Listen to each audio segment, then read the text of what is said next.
transverse ligament is not that difficult. Okay, testing the integrity of the transverse ligament is not that difficult. So what you need to first thing is you need to do is the palpation of the occipital bone, and then once you palpate the occipital bone, if you come down, you palpate the C2 spinous process. From the occipital bone, if you slide down, you palpate the C2 spinous process. So you palpate the C2 spinous process. So once you palpate the C2 spinous process, and then you explain to the patient to try to see if there is something, if a pain radiates down to the upper limb, just let me know. Is it okay there? Yeah. So now you apply a PA pressure, just holding the head occipital bone, you apply a PA pressure on the C2 spinous process.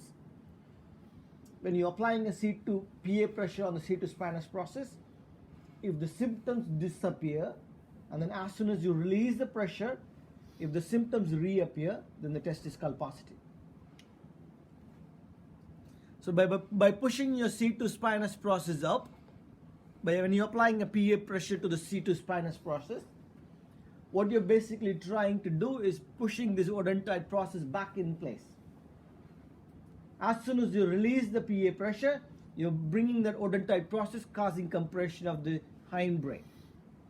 So when if I push a PA pressure, posterior anterior pressure on the C2 vertebrae, I'm bringing that odontoid process back in place, and then if that releases the symptoms on both upper limbs, and then as soon as they release the pressure, and if the symptoms reappear onto the both upper limbs, then it's positive for the transverse ligament.